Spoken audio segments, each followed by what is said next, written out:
The PharmCast is a podcast sponsored by the Maryland Pharmacists Association. I'm your host, Aaliyah Horton. I'm the Executive Director of MPHA. And in my role, I have the opportunity to meet so many fascinating people within Maryland and around the country that are engaged in the practice of pharmacy. They're stakeholders, they're innovators, collaborators, and advocates. And this is my opportunity to bring those conversations and experiences to you. And it's another way that MPHA is fulfilling its mission to strengthen the profession of pharmacy, advocate for pharmacists, and to promote excellence in pharmacy practice. My hope is that at the end of these conversations, you will leave informed, engaged, and connected to pharmacy and our Maryland pharmacy community.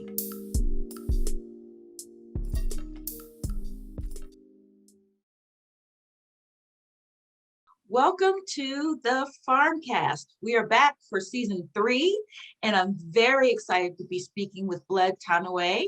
And I'm sure most of our listeners know who you are.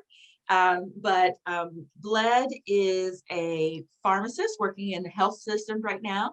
But most of us know her through the Pizza is Not Working movement, as founder of that movement and advocate for pharmacists, chain pharmacists, pharmacy, patient care, pharmacy technicians, all of the above, and really shining a light on some of the working conditions. So that is really why I wanted to talk to you today, because obviously this is a hot topic, a challenging topic, and one that I think that you've obviously brought to the fore. And it's also brought forth issues within the pharmacy community between different entities and how we work together and how we may not. So I want to get into all of that, and just want to say, depending on how this conversation goes, my comments are all mine, and some are MPHA. So I will differentiate as we go through as we talk. But so let's just. Why don't you just share with your start in pharmacy, and forgive me if I'm wrong, but you might still be in that new practitioner phase that they say for the 10 years. So go ahead and share on that, so we can talk about that and get into the other stuff. Yeah, absolutely. So I started, so I always wanted to be in pharmacy once I made the career choice in college. And, by the time getting pharmacy was really hard. So you have to start from the bottom. So I just started as a front cashier at the national chain, but my goal was always to end up in the pharmacy. So I took several positions and waiting my time until a tech position opened. And so I became a tech in about maybe 2010, work as an intern and then a pharmacist, right after I graduated in 2016. And so you're correct, I'm very much a new practitioner. And so it was very difficult to feel that I had to leave so early, within my career journey to try something else, but, I enjoy as much as I could all the time in a retail setting, and then, like I said, over time, this was always my choice. Even in pharmacy school, I didn't want to do anything else, but really because I did enjoy the challenge, but mostly I enjoyed getting to know my patients and be able to anticipate what they needed, and getting to develop my team and have this really relationship with people with who I was working. Yeah. Awesome. And so then you made a transition, and we understand what the transition is. We'll get into that, but Yes. You're now in the hospital system, and Yes. I always hear that it's difficult to get into the hospital system. Did you do a residency at all to be able to make that transition, or how did you get that role? I didn't have residency, but that's correct. It's very difficult because most health system rather hire and pharmacists that have experience, because there's a lot of training. And so it was very a battle of finding the right niche. I think I sent about maybe 15 applications to different hospitals before I was able to get my position. And it was it was very difficult. It was very time of learning the system, you know, because, and even though some of the skill that I had in retail could translate in hospital, but when you apply it, because the language is different, you almost have to modify your resume to be able to get through the system, right?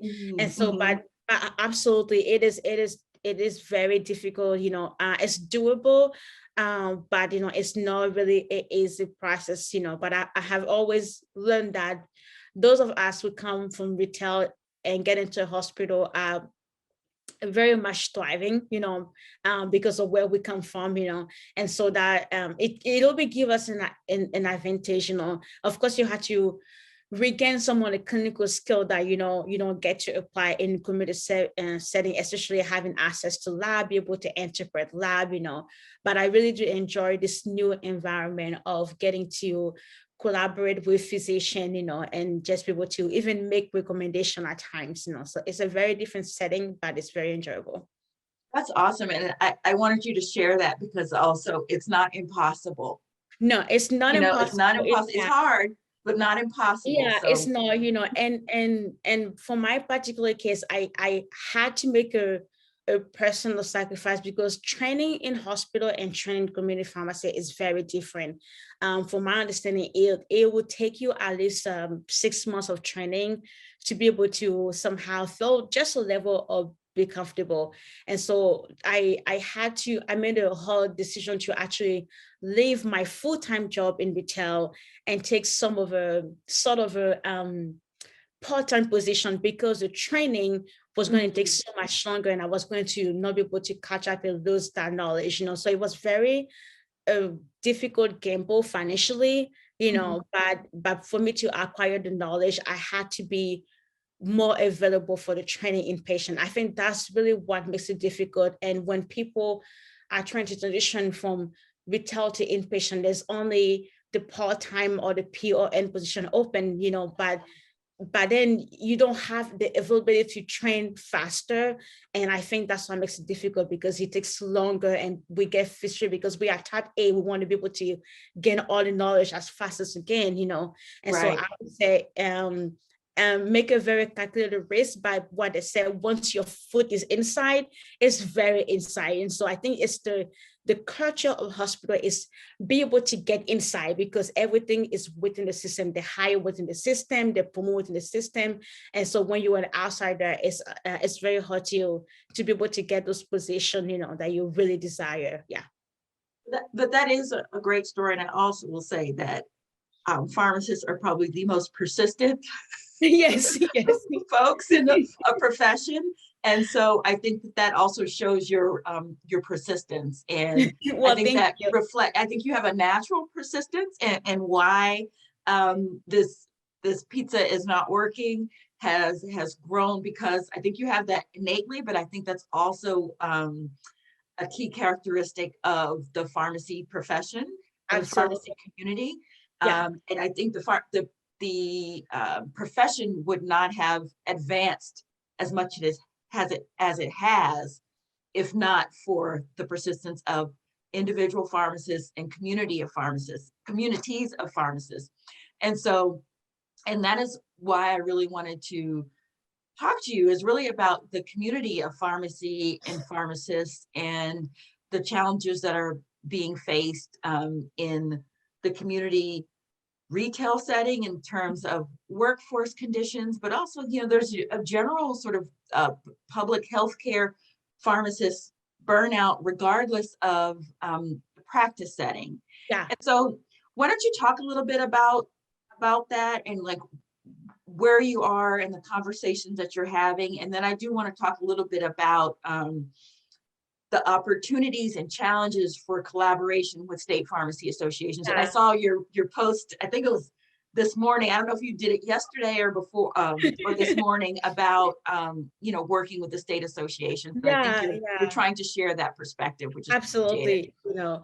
And I think as the topic is very difficult because I think the topic is very emotional from the side of the labor, you know, the pharmacist, the technician, the student, and also it's very difficult from the entities like the State Association, National, and Board of Pharmacists that we look up to make the change, And so I think we are at a point right now that the topic is so out there. We are expecting each other to do something. And in that expectation, I feel at times that if we're not really careful, it comes to a little bit of not enough grace because it's moving too slow, or but I also feel like there's also an opportunity for growth. So when I say slow, I mean that people are really tired, people are really exhausted. I had a mom reach out to me and say, I having twins and working as a manager, and I really cannot afford to give to my station, but I need change. How do you respond to that?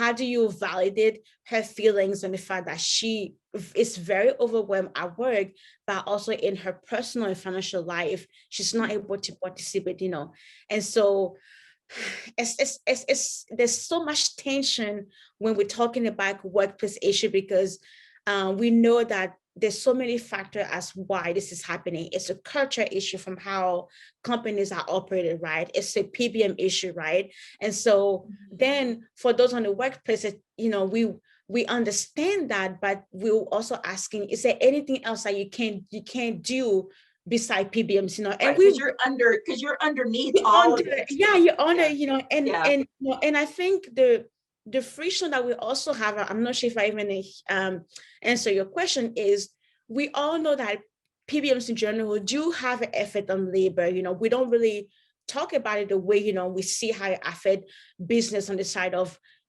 independent and patient care access, but there's also a side of PBMs that also affect labor. But for burnout pharmacists and technician, and for not all of them, but for some of them, that's not going to be the first thing that comes into their mind. Right. And so when we have national and association fighting for PBMs, and when you step back, we asking ourselves, where are we in that conversation? Where's your action on workplace? Where's your discussion on workplace, right? And so there's this righteous anger, right, that rise within ourselves and thinking you have forgotten about us, But then you also have to look at the fact that association also function on membership, right, and function also on money, okay, right, and so they serve the need of the statistic of the membership, right, which for most of them is independent. So then how do you know? You have to also look at it and say, I understand, but so the tension is difficult. I think sometimes I find myself stuck in the middle, because it's one of those things where I want to bring a black and white issue, but then it's so gray. And that's very, very gray, right? Yes. And how do we live in this gray area, right? Because patients are affected. I mean, not in Oklahoma City, they are no longer 24 hours pharmacy, because the workforce has gone, right?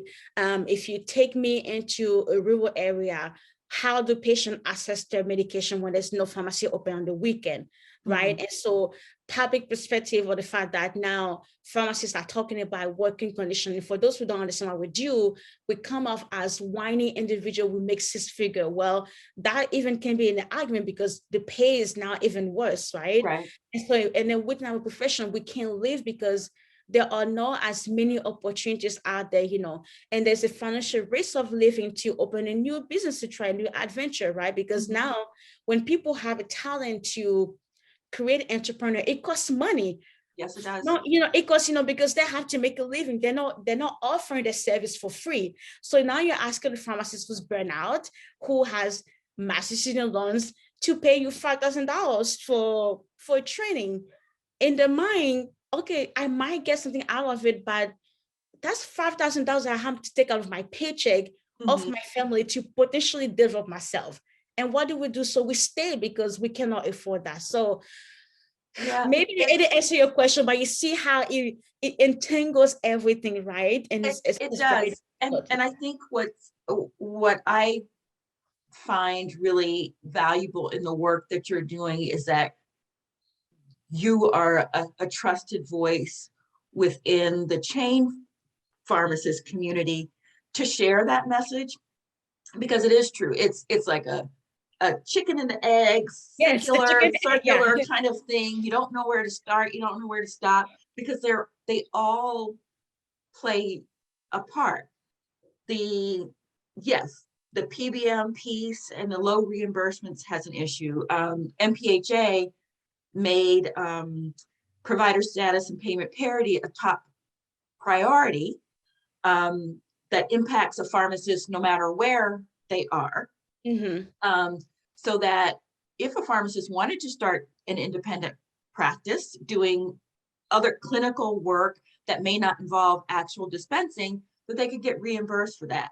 So that pharmacists in whether it's chain or independent, there's reimbursement for those clinical services so that it makes sense and there's some buffer and you're not doing more for nothing, but at least you're doing more and there's the compensation is there. And then we would have to figure out a way to work to make sure the compensation gets to everyone. Exactly. There's also the so there's that, and then there's also the piece with, the tech is varied around the country and varied sentiments around that. MPHA has not taken a formal position on that, but I will say from a sort of a national perspective, the thought is that by empowering technicians to do more technical work, there's that space for pharmacists to do the clinical work that many graduate wanting to do. And then we have to get the part to make sure they get paid to do that. So it's all kind of those pieces, and we are kind of doing those. It is piecemeal. It's all part of it's a part of a pizza. It's like a different all these slices. It is really pie. It is. One of the things that that we did. So I did serve on the kind of like a workforce working group, and right at the moment I cannot remember the name of the darn working group, but it was a national working group with APHA and NASPA to do the pharmacist fundamental rights document. And so once that came out, MPHA immediately sort of I don't want to say certified that, what's the word? Endorsed it. We endorsed that. Yes, we endorsed that. And now I see that APHA is reaching out to other organizations and asking everyone to endorse that. So we've put that out that we believe in these tenets. We've started working, our strategic plan has workforce conditions in it. And that's one of the things that I think is helpful in these conversations to understand that, like, we're in an organization and there's a process to get through those steps, because you as leaders, you lead to raise issues, but you've also got to get the support of your group. And I would say there's no state pharmacy association membership that is opposed to better working conditions for pharmacists. And I think that's a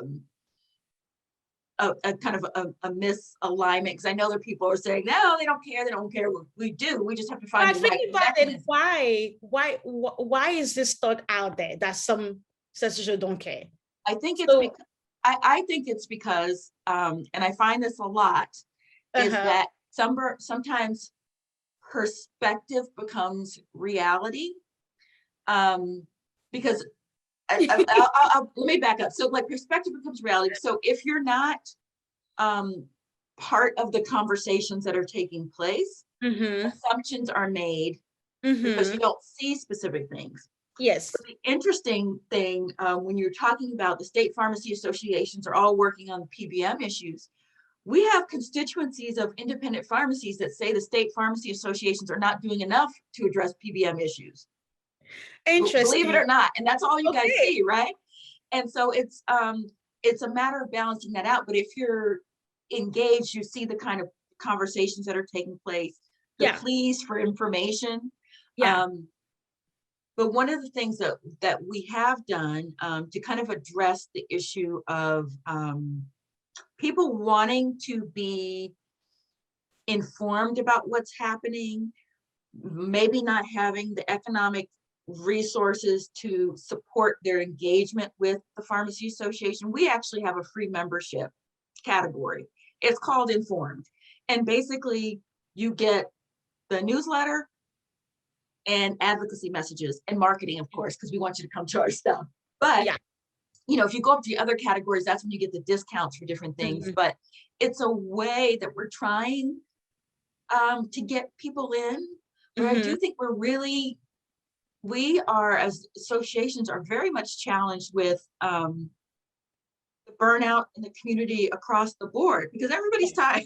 Yeah, Everyone's tired. absolutely. It's And I so it's agree. hard. Yeah. Like, we need you, but at the same time, we respect that you're tired and don't necessarily have that literally that mental bandwidth to say, I'm going to jump into this. That's why I think these conversations where they may be taking place on LinkedIn and other social media, at least the conversations are taking place, the bridges are trying to be built, and we can go, and it may have to be a non-traditional kind of coalition to make these things happen. Yeah, absolutely. And I think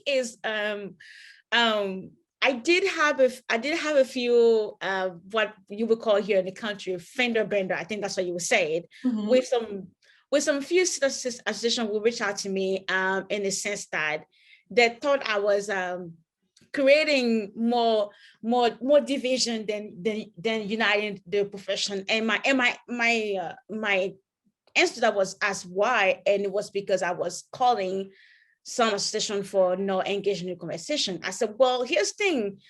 I very much applauded when I call our corporates on their culture. I'm very much applauded by you guys when I said to pharmacists, get your membership, because that is your voice and your right and your way to participate in. And I share very much some of the success that I see on some of the social media page from some association. I said, so you also have to give me the right to speak about the fact that some associations are not really engaging in the conversation. I have to have this right. And this is where the chicken and egg or gray area comes, you know. The goal is not to divide. The goal is to, I think we think that I understand the process is very slow, very slow. So you can hear my toddler. All right. It's very slow. I think it's trying to get to his nap. It's very slow. And so it takes time to get things done, but there are some things that do not require your money or a long time. And first thing is acknowledgement. I've been watching the progression of the conversation, and there are 50 states and I don't think every single state that has association. I just learned that. And maybe 3 or 5 put out a statement about working condition nationally. So acknowledgement within the community is so important. Hey, when you put a statement, you tell us that we see you and we hear you, right? So I think that's what the misconception is. Pharmacists are not asking this to be done today. They want you to acknowledge what is happening within your state. And there has not been a lot of associations who have made an acknowledgement of working conditions. And you can correct me, because I've been following some of those. I can think of few hot, right? And I think that's yeah. So I don't know. I can't speak to whether they have made public facing statements, but what I can say is that every single one is talking about this issue and trying to figure it out. Yes, it is. And that's my one thing I have told. I think I was talking to, who was that? Maybe Nevada. I said, if you're doing something, you need to showcase. Because if you're having the internal discussion and it's not going out, all we hear is silence. Or that's all your pharmacists are hearing. But if you are posting about a meeting you had with this personal working condition, if you post a statement, if you post something, they are seeing that, and this is how you get engagement, because from their point of view, okay, it is within your here, right? But when all we're seeing is congratulations on PBM forms, whatever out there. So you see the difference in the conversation. So we can easily talk about how many states have like reached this amazing milestone on passing this law, and it's out there. We all see it. But then when it comes to working conditions, you don't really see as much promotion of what the state are doing. So in that sense, you're correct. Perception is everything, Yeah, right? and I think what you're articulating is that it's probably a lot simpler because, It's a as lot state simpler. executives, we overthink all No. of this stuff. And the other part I think that is a challenge for the state association, and it goes back to the and I think the understanding of the lack of engagement from the chain pharmacists. I think everybody understands that. Here's Mhm. where the challenge is that in looking to find a solution, we don't want to make the situation worse. Yes, And without that direct input, um, that's hard it's because hard. what may sound great for like, oh yeah, this sounds fantastic. And I'm not going to throw out examples because I don't want anybody picking them up and go running off. But there are different things that have been pushed in some states that do not quite work well Well, for the practicing pharmacist mhm, in mhm. the practice setting. And the other thing is that oh crap, what was I going to say? I forgot. Go ahead. Yeah, you're correct. And I think it's like it's just because the issue is so complex, we want to hit up with a complex solution, But I think we need to start like very, very like in a low space. Let's talk about, for instance, let's talk about APHA. Me and APHA, we have question, and Mhm. for the longest time, people were just wondering why has not APHA really spoken about working condition. We know they've done stuff, Mhm. but of course they don't showcase. But people say we want you to speak. And when Scott started to add hashtag this is not working on his Mhm. post, that was the first thing. It was just this little thing, just not because I think it's because the hashtag represented something that was very dear to pharmacists. So when they saw that on some of these posts, it Mhm. started to become okay. Let's tune more here to what APHA is doing, right? Okay, And then got you. and then the big statement came out, right? And then Mhm. the bigger statement from APHA was the town hall, Mhm. which was named literally hashtag pieces not working. I Right. mean, and so I think is giving space for the conversation, starting with the small things that let people know that we are listening. It Mhm. will take time, to get what we need to get, because it's not just a PBM issue, it's a culture issue. I think that's what Yes. it's hard to change culture, and it's not, and as a association, you can fight for culture, but who has to make the change? It's the corporate. Yeah. There's a lot of players in the game, right?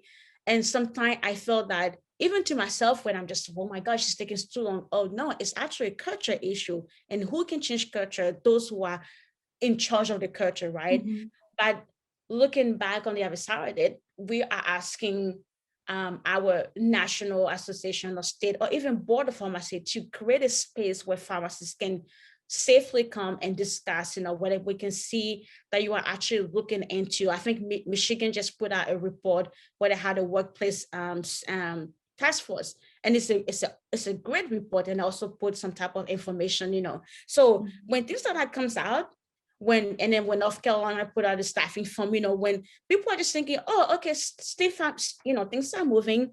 Mhm. And what does that actually creates more engagement for you, and I'm telling you, a statement acknowledging working condition, people think it's really nothing, but it actually goes a long way, Yeah. because you are literally saying to those within your state that I see you and I see what is happening. Why don't we come together and create a solution, right? You inviting them, right?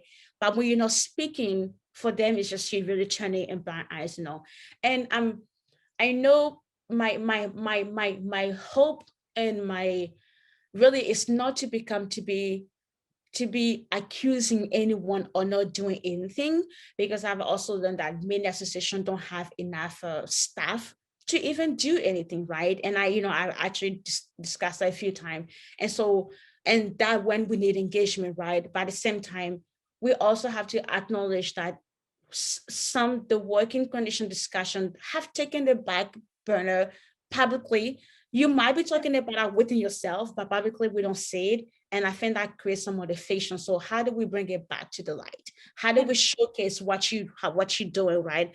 How do we let people know that, hey, for instance, yesterday I was on the Board of Pharmacy California meeting, I saw and that. it was quite amazing. And it was because there was been so much push from association for making sure those discussion was coming at the front foot of everything. They're working on the staffing and reporting task force, right? They're working on the anti-intimidation law and all that. Well, they're going to need support for that. Me showcasing that in California, I'm hoping that pharmacists are, hey, this is happening in your state. If you want it to happen, guess what? You don't have a choice.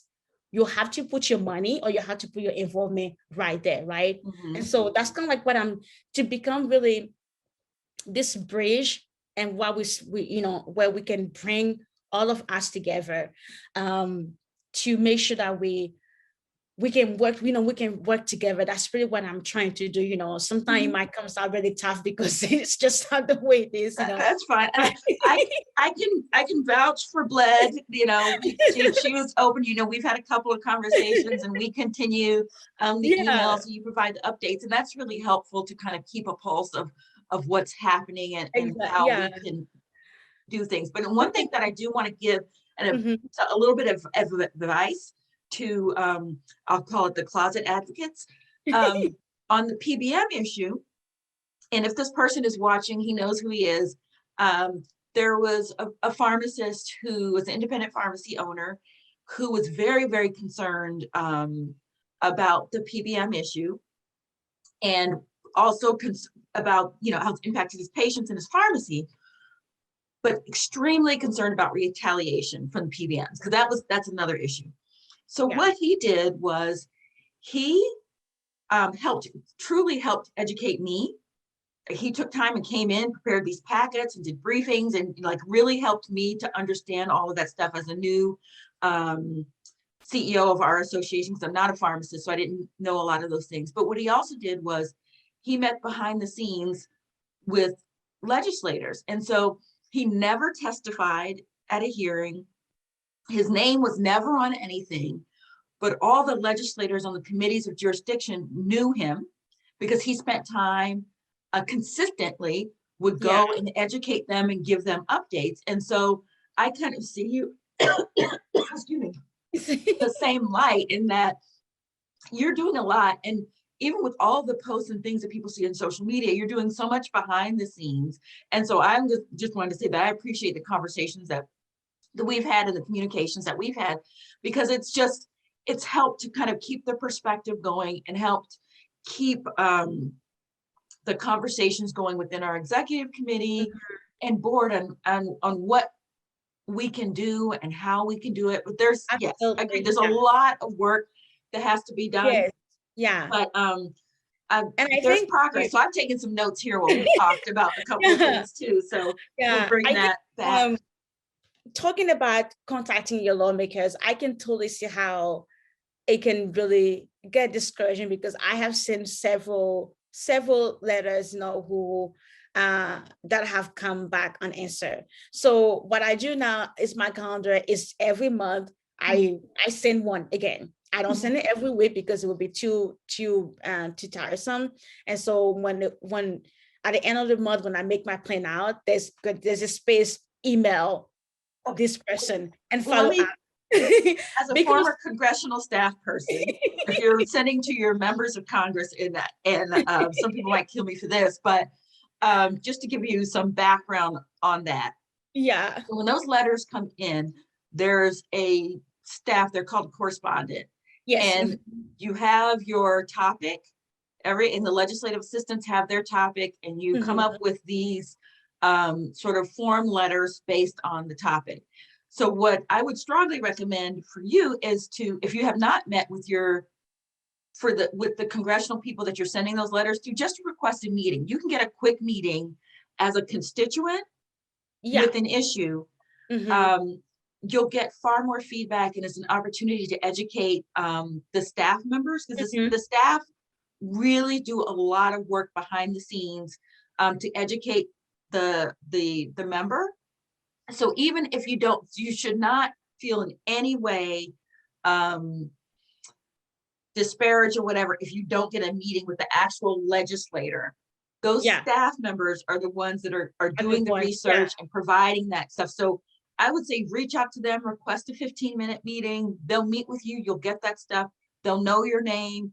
It gets put in a file. So when things come in or other issues are raised, they can point the member to the right person. They can have those conversations with other staff. And so a lot of the more of the work with advocacy and lobbying and that kind of thing is behind the scenes. And a lot of times the stuff that's out in front, a lot of it's just is for show and for people to know that certain things have happened. But there's a lot of those 5-10 minute conversations, continuing the education piece. That is extremely helpful. I agree. I think for me it was really to what I really get from some of the pharmacists is not having enough time to attend meeting or to attend conference and every, and all that. And so for them, and how do I get involved? And we realized really early that one of the biggest piece in this matter is decision. How do you get the right people to write to fight for you on the political side, and so what I encourage them is letters also are important, bring the topic to your state lawmakers, so that they are aware. This is also a way to support, and for there's several ways to be engaged. I think when we think about engagement, we're thinking about engagement to the point of this person out there, and I tell people now I have a time to do all that. In my life might change in the next few months where my time is going to be so limited. All I can do is probably send a letter once a month, but however you are working, you still have to find a way to get engaged, because this cannot fall on the shoulders of just one or two individuals. It will require all of us, to get this done. And that has always been my call. It will require all of us. If you can have your membership but never attend a meeting, pay for your membership, right? If you can rally 10 of your friends to become members, do it, right? If you can write letters, do letters. If you can call, right? So however your engagement is, it is an engagement. It's worth trying to be part of it, and I think one thing that maybe frustrates some of your association is the fact that pharmacists, I was told, we spend our time complaining on social media about not really doing anything. And I say, there are actually you need to vent.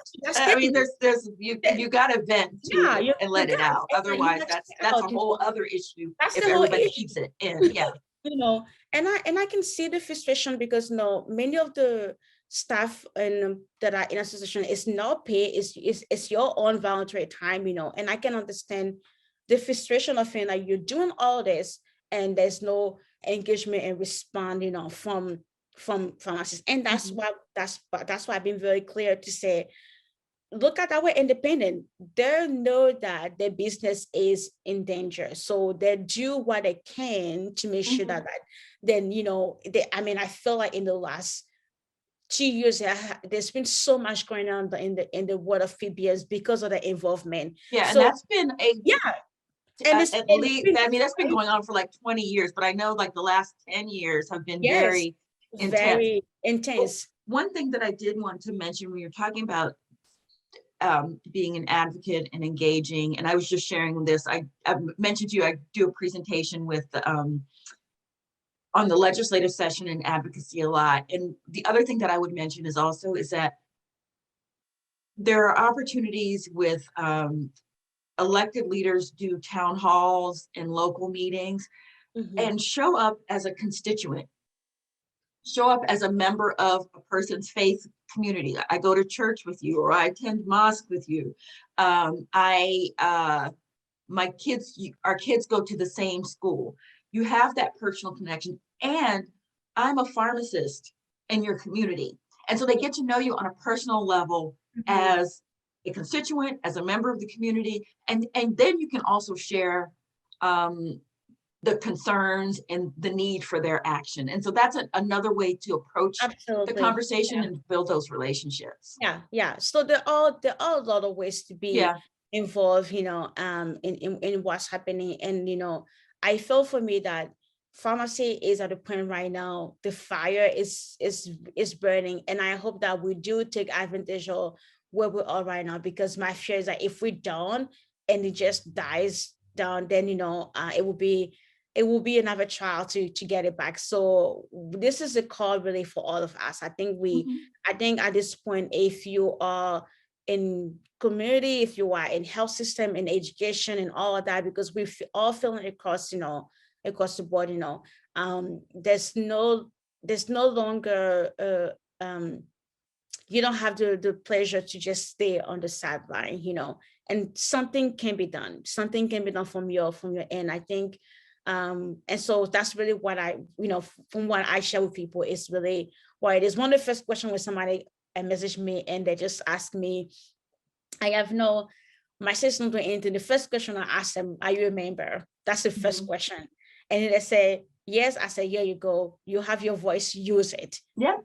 Make sure that one voice is as loud as it can be, right? If they said no, I say, I see you, I hear you, but without your membership, you don't have a voice, because I pay my membership in Oklahoma. I don't have one in Texas, so I can't really do much with your state, right? And so I'm trying to push those back into the people, which you guys who actually have the power to actually make movement, right? We are just here. When I say here, I mean business not working. And our power is the people. So it's the we people, have the people, right? we have the mechanisms and the infrastructure to make things happen, but the power is really the power is the people. Yeah. So for yeah, sure. so I think the main question is, how do we get the people back in a state of trust between state association and of course board of pharmacy? I think that's always the question. How do you get it back? And my answer is always to be first, when it comes to board of pharmacy, that anti-retaliation and anti-intimidation piece has to be there. You have to give pharmacists some protection. And when I was on the call on California yesterday, that was the main message: protection of pharmacists and technicians. I think I shared with you that here in Oklahoma, I contacted a lot of lawmakers to come together to create a bill of right based on NASPA and APHA fundamentals, right? To use that as a framework to create something for pharmacists, right? And so for board pharmacy, because no pharmacist will come before you and testify without having some type of protection. And without the testimony or without the involvement, it's very hard for the board to act on anything. And we see in Oklahoma, we had a staffing form, but pharmacists are not filling it because they're afraid that the name will get out. So if the board needs to investigate a pharmacy, they can, because there's no complaint coming out of it. And the bylaws, they just cannot walk in the pharmacy and investigate, right? Right. So we literally back to ground zero. And so with that piece, I think it'll be very difficult for boards to really do much, right? But also when it comes to this association, it's the same thing. Pharmacists wants to be heard and see. They want they say to engage in the direct matter with them, to not be afraid to say the hard way. Someone was telling me one time, I said, I don't know how business is not working, God's so big. And it says, because you were not afraid of corporate. You literally call them out on anything that they were doing, right? And I said, well, that's why I'm the child on the other side. Right. I don't play the same by the rules, And so, and I think that's why made business not working what it is, because there was that piece of just like, we're going to do this because that's what is to be done.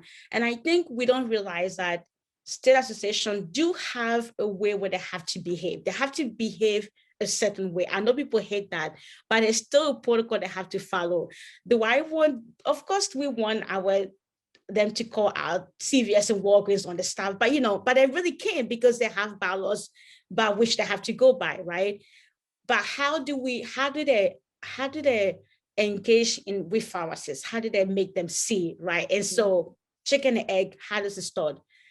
Do sales associations take a gamble and do things where they can do activities that does not involve a lot of money or a lot of staffing, but are actually is productive? I think the answer is yes. I think that sales associations do need to be the first one to make the move.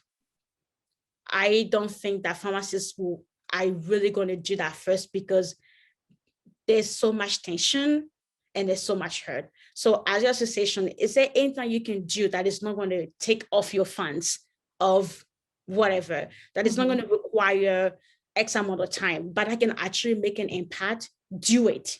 Do it and showcase. Do what it I'm and gonna do showcase. at this It's point, asking I'm gonna why.